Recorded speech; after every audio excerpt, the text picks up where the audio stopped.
This video was made possible by pesticides. Alright, no gunner shit today, going into the best insect glaives and why. This is going to be focused on speedrun times and just getting the job done ASAP. Thanks to the Drachen set, most of these don't have crazy decoration requirements either. First, the basics. For the bug, blast status bugs are the best and speed is king, so you're going to want to run the pseudocath whenever possible. Whisper Wasp for the blunt equivalent, but there's almost no reason to use blunt. Your bread and butter combos you should know already, but you need to make sure you're cancelling the longer animations with the bug attacks. Just remember, the Tornado Slash is your hardest hitting move and you should be doing that to cross stagger thresholds.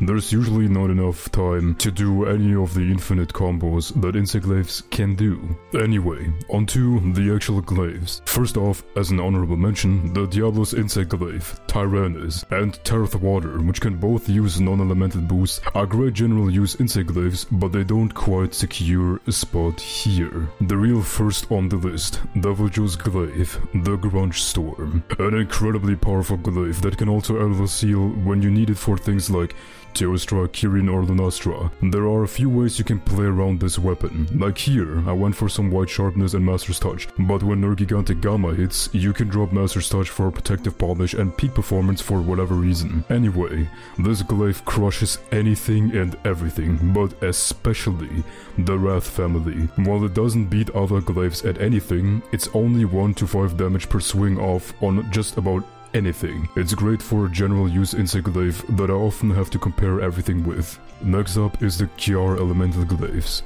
Each one has a niche on some certain monsters where it's the go-to, like Ice versus Lunastra or Cold. You can dump Master's Touch because Luna won't proc Weakness Exploit on the face, only the wings. While it would be good for Blast as well, I think the Paralysis Glaives works better there, due to Blast's vulnerability to paralysis. Fire is your go-to for Kirin and Val, but honestly, not by much, if at all. While a hit per hit basis, it can edge out other glaives. Things like Joe can get a free stagger off the Elder Seal, and Ruin can get a ton of blast procs. It's close, and it's definitely worth mentioning. Water is obviously for Teostra, and dear god, if you wanted to do Lavazioth or Uragan, no real competition there. DK edges out Deviljo for the Wrath family barely, but if you're running non-TA rules and can use an Elevation Mantle and boosters, Joe is going to crush this thing. Number 2 comes in with a Paralysis Glaive. While I'm not sure if the status crit was fixed on console yet, this glaive hits about as hard as any other raw glaive, but it has a good chunk of paralysis on it. There's virtually nothing wrong with this glaive on anything except paralysis immune monsters. It does the same damage as a Ruin, you're just trading blast for paralysis.